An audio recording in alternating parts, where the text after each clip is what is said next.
Hey guys, welcome back to my channel, Bluesy here.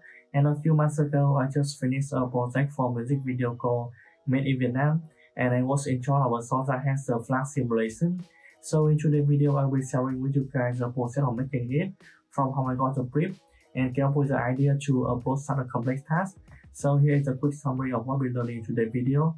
Also, we'll be learning how to add Directing Vellum simulation, how to efficiently animate the cloud, and how to layer multiple phases of Vellum simulation, and hope you enjoy. So when I first received the brief for this effect, I was amazed by how complex it was. The object lifts a spinning head into the air. Inside the head, there is a flap jacket pulled upward, along with 5 ribbons. Then the head drops the flap down like a fishnet, and as you can see in these references, the motion of the fishnet is quite complex, and the direction for the software is very specific. So instead of just relying on the head animation, we need to find a way to have full control over the motion. And this is very important because this kind of effects need a lot of iterations based on feedback and direction of the supervisor. Alright, so for this shot, we have 3 main layers: the main flap, the secondary ribbons, and the folding petals. But now let's focus on the main flap first, since it's the most important layer in this shot. And to handle this, I use a technical divide and conquer, which means that I split the effect into 2 phases. The first phase is when the flap flies upward along with the head, and the second phase is when the flap folds down toward the camera. And each phase of the cloud requires specific parameters, so it's better to separate them into 2 simulations. And I tried to combine and simulate them before, but controlling 2 different types of motion with just one solver was just very difficult. Alright, so let's tackle the first layer. Knowing the flaps drop fully over the camera at the end, I use a camera system, capture it to the last frame, and then isolate the face I want. Just so you know, this is part of my HDA, and you can easily set it up by using a Grangle with NDC expression. Once the camera system is set, it gives us the final position of the flap, and then we can animate backward from here to the beginning.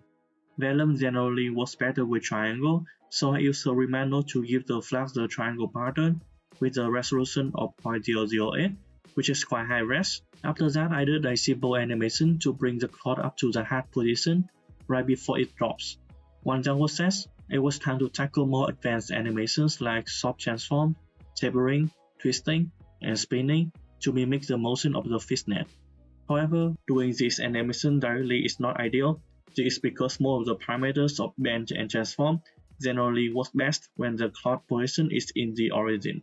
Alright, so our task is to transform the cloud to the origin and bring it back to the original animation later.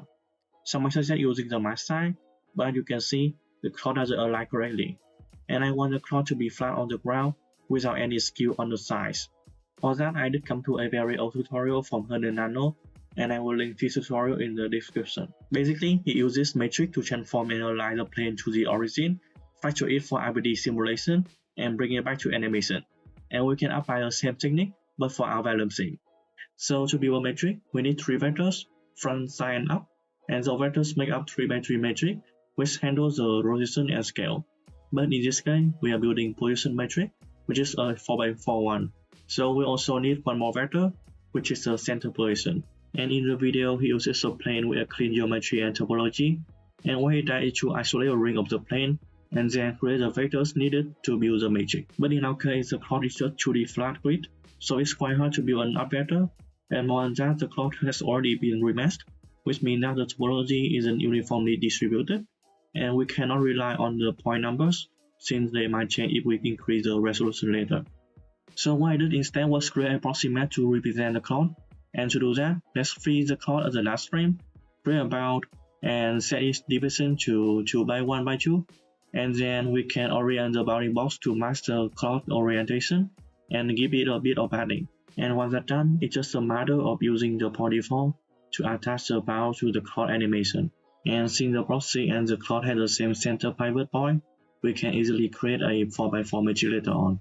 Alright, so let's create those 3 vectors together, front, up, and side. First, we need to find 2 points that are parallel to each other, and in this case, I'm using point 9 and point 11.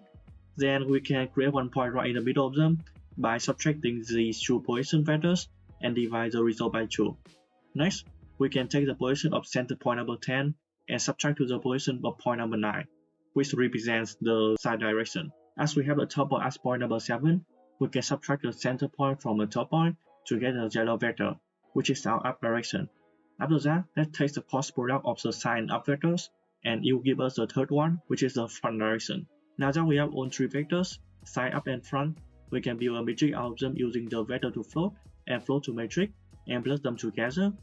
Those three vectors make up the rotation matrix, but since we want the position, we can add one more vector, that is our center point, to form a 4x4 position matrix. Finally, we can export this matrix with a by export, which will give us the full 60 float matrix called my transform. Now that we have the my transform matrix, we need to transform the cloud back to the origin, and as you can see, this attribute is a 16 float matrix, which can be quite expensive to process, especially at the point level. And to optimize this, we can promote this attribute to the detail level using an attribute promote node. After that, let's use an attribute copy to copy the matrix attribute from the proximate to the cloud. Then we can transform the cloud using a transform by attribute node. Set my transform as the transform attribute and make sure to enable inverse transformation. At this point, the cloud is successfully brought back to the origin and is flat on the ground. However, don't delete the my transform attribute yet. We will delete it later to restore the cloud to its original animation. To verify this, you can add another transform by attribute node, again using the my transform as the transform attribute. And if I were to template this original animation alongside with its transform version, you'll see that the position matches perfectly. And the great thing about this setup is that we can make any modification to the cloud between these two nodes. For example, you can add a bend node here and adjust the bend angle to your liking. Finally, once you enable the last transform by attribute node, the cloud will return to its original position, but having all the nice edits that we have here. As for animation, I'm using this node here including soft transform, bend taper, and this transform is for the spinning. I also use this point warp to generate a mask height attribute which drives the twist effects, and this mask will give us a more interesting and organic shape for our twist. And in between, I use blend shape and wrangle to interpolate between two phases. And if you are worried about these parameters, they are just custom float parameters I made to remap the chosen frame from 0 to 1 for linear interpolation, and then I just need to paste the value here. At the end, we just need to activate this point warp, and the flag will be back to the original position, and we complete the animation for phase 2. And as for phase 1, the flag is just attached to the head the whole time, so all I have to do is time shift the flag to the frame where it begins to fall, then parallel it to the head using a point deform. Finally, to connect between two phases, I just use a blend shape to merge them together, and we successfully create the base animation for the cloud. One of the key aspects of iterating cloud simulation is using a pin constraint with the pin type set to soft. So basically, there are 3 levels of pin constraint. At the highest level, which is 1e plus 10, the cloud is fully pinned to the animation. At the mid level 1, the motion becomes a 50% mix of animation and volume simulation, and at the lowest level, 1e minus 10, the cloud is fully simulated with no pin to target influence. So for this sort, we need a value somewhere in the middle, so the flat motion blends naturally between the animation and volume sim. But the problem is, if we blend between 50% of the original animation with 50% of volume simulation, we'll lose some of the animation timing. And to fix that, we can create a mask where the borders have stronger stiffness and the middle have lighter ones. After that, you just need to import this value into volume pin constraint, and under the Strat tab, you can select option scale by attribute, and let's use mask attribute here.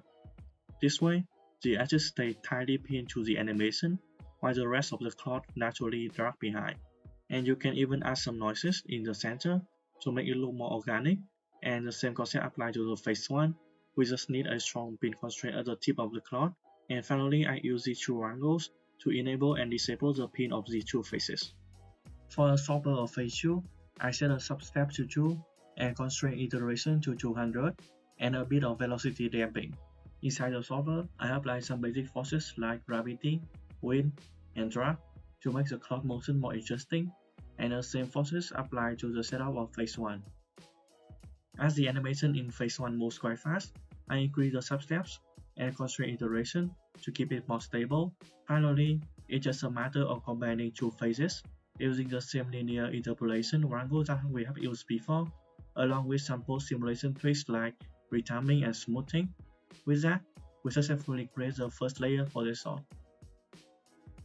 And now we're gonna tackle the second cloth layer, which is the long ribbons. Technically, it's just a basic Vellum simulation, but I will show you some tips and tricks to create the grow animation and handle the collision with the main flag. To make things easier to follow, I have prepared a simple scene here. In this setup, I start with a box, and then I set the size y 2.3 and set the y 2.9.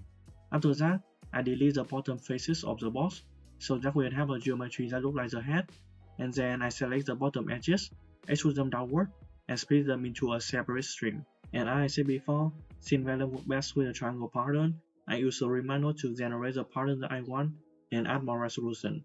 Next, I group the top portion of the cloth as a group pin and animate it upward. Finally, I use a Vellum configure cloth, Vellum pin constraint, and a Vellum solver to run a simulation. The solver parameters are mostly default. I just reduce the gravity by multiplying it by 0.3 and increase the substeps. With this setup, you will get a simulation that looks like this. Nothing special yet. Alright, so to achieve the grow effects, we need a base animation like what we did with the first cloth layer. Let's create that by adding a for each loop, and then we can animate each ribbon individually. And then if I use a transform node here and animate the scale from 0.05 at frame 24 to 1 at frame 72, you will notice that the grow animation doesn't look right. The cloth seems to scale uniformly instead of sliding down from top to bottom. That is because the bivert is currently at the origin. To fix this, we can use a grouping that we already group over here, and then we can isolate it, extract it in center, and then we can drop down a node here and name it to our centroid. Now we can use the centroid expression to grab the pivot position dynamically, and as you can see, this gives us a bubble-based animation for the cloth that we can use for directing the simulation. Alright, so why do we start the scale at 0.05 instead of 0? That is because Vellum cannot simulate the geometry with 0 scale. In the final scene, you can see the ribbon appear from nowhere, and I will show you a simple post-simulation trick to achieve that. And to create the actual grow effect during the simulation, the secret here is to use a Vellum rest blend inside the solver, and this allows us to blend between two rest positions seamlessly, and then we can get inside the solver, drop down a Vellum rest blend node, and set the source mode to soft, and then we can reference the RS node that we created before. Then we can change the update frequency to each frame, so the software can continuously update and blend the animation every frame, and as you can see, everything now works nicely. And finally, to hide the cloth at the beginning, the quickest method is to smooth it out. So let's use a data mode node here, set a high smoothing value around frame 15, and we can animate it down to 0 by frame 25. And voila! That is how you get a ribbon with a smooth grow animation. Next, let's handle the collision with the flag now. If we take the result of the flag simulation and plug it into the third input of the Vellum solver, you will immediately notice a huge stretching problem caused by the main flag. This happens because the flag animation is quite complex, it's moves and it's falls down really quick, so the solver doesn't have enough substeps to handle the collision properly. And to fix this, we need to decrease the density of the flag or increase the substep by quite a lot, but it will be really expensive to simulate and requires a lot of iteration to achieve a convincing result. And even at that time, the deadline of the project was quite high, so I had to come up with a more efficient solution, which is using the pop metabolic force. And for those unfamiliar with this node, it allows you to attract or repel particles based on whether the force value is positive or negative. To do it, let's grab the flag using an object merge, clean up the unnecessary attributes, freeze the flag at the end frame, and then we can scatter around 1000 points on it, and make sure to enable these two attributes, since we need them to parent the points to the flag using an attribute interpolate node. And after that, we can use a copy to point to copy the metabones onto the points. And by default, the scale of the metabone is too large, and we can reduce the size by adjusting the radius parameter directly, or we can even use the attribute adjust float, and then we can set the operation to multiply and constant value to 0.3. And now we can use the pop force node and set the force to -100, and this negative value means the flag will push the ribbons downward. And finally, to optimize the simulation, we can use a switch if node to activate this setup only up to frame 1017. And that's it. This simple trick lets you to achieve realistic interaction between two cloth objects without any heavy computation. And for the floating petal layer, There is nothing too fancy going on. It's just a simple particle simulation where I instance the petal geometry onto the particles, and inside the pop solver, I use pop force and pop drag to give the petal some variation. And a key tailwind here is its point pop, which I use to add rotation to its petal, and inside the point pop, I build a quaternion to control the orientation. And a quaternion takes two main inputs. The first one is the angle, which is how much the petal should rotate, and this input is driven by time. I also multiply this value with a parameter to control the rotation speed, so I can easily twist how fast its petal spins. And the second one is the axis of rotation, which I randomize for each point with a range from -1 to 1, and this gives every petal its own unique spinning direction and makes the motion much more organic. Alright, so this wraps up the video of how I address the clock simulation in Houdini. If you have any questions, feel free to leave them in the comment down below, and I will do my best to answer them. And thanks for watching. I will see you in the next video. Bye!